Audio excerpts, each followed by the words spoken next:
គូដែលបងប្អូនទីខុសសឹងថាកន្លះប្រទេសបងប្អូនគឺគូពេជ្រវិបុលសុក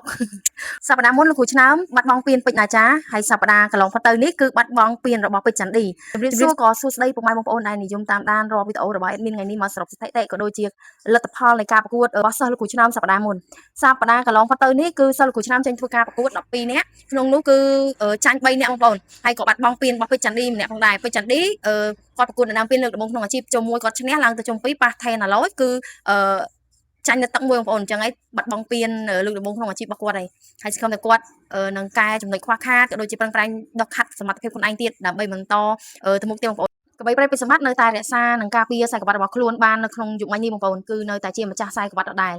រីឯពេជ្រសុខាដែលត្រូវប្រកួតដណ្ដើមខ្សែក្បាត់ IPCC វគ្គសន្សំបន្ទុកនោះគឺឡើងដល់វគ្គខ្វែងហើយ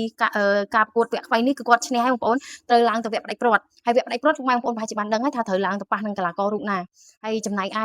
King Boxing 2រូបទៀតគឺពេជ្រអាទិទេពនិងពេជ្រតារាក៏ទទួលបានជ័យជំនះដែរគឺពេជ្រតារាឈ្នះបន្ទុកចំណែកឯពេជ្រអាទិទេពឈ្នះទឹក2បងប្អូនរីឯពេជ្រសៃវ៉ានិងពេជ្រណាចាក៏ឈ្នះដែរបងប្អូនពេជ្រសៃវ៉ាឈ្នះទឹក2ពេជ្រណាចាឈ្នះបន្ទុកពេជ្រសិង្ហៈនិងពេជ្រកក្កដាគឺឈ្នះបន្ទុកដូចគ្នាគូដែលបងប្អូនទីខុសសឹងថាកន្លះប្រទេសបងប្អូនគឺគូពេជ្រវិបុលសុកគូពេជ្រវិបុលសុកនេះបងប្អូនខ្លះក៏ទីខុសថាពេជ្រវិបុលសុកទៅរួចជាមួយនឹងកីឡាករអេរ៉ង់ហើយព្រោះកីឡាករអេរ៉ង់នេះធ្លាប់ជួបនឹងកីឡាករខ្មែរយើង3រូបបងប្អូនហើយក៏តានតឹងដែរហើយក៏មានឈ្នះមានចាញ់ហ្នឹងទៅសរសើរនោះគឺពេជ្រវិបុលសុកមកប្រកួតនៅសាវៀនហងមាននេះគឺធ្វើបានល្អមែនតើបងប្អូនគឺផ្ដួលដៃគូនៅទឹក2អញ្ចឹងពេជ្រវិបុលសុកឈ្នះនៅការប្រកួតមកប្រកួតនេះធ្វើឲ្យពុកម៉ែបងប្អូនភ្លឺភ្នែកបងប្អូនព្រោះគាត់គិតថាពេជ្រវិបុលសុកនេះសមត្ថភាពអាចនៅក្រោមនឹងកីឡាករ3រូបទៀតបងប្អូនអញ្ចឹងពេជ្រវិបុលសុកមកប្រកួតនេះគឺខ្ញុំសរសើរគាត់មែនតើគាត់ធ្វើបានល្អបងប្អូន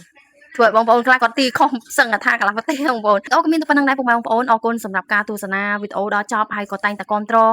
រាល់វីដេអូរបស់ខ្ញុំធ្វើអញ្ចឹងណាពុកម៉ែបងប្អូនកុំភ្លេចជួយ like ជួយ share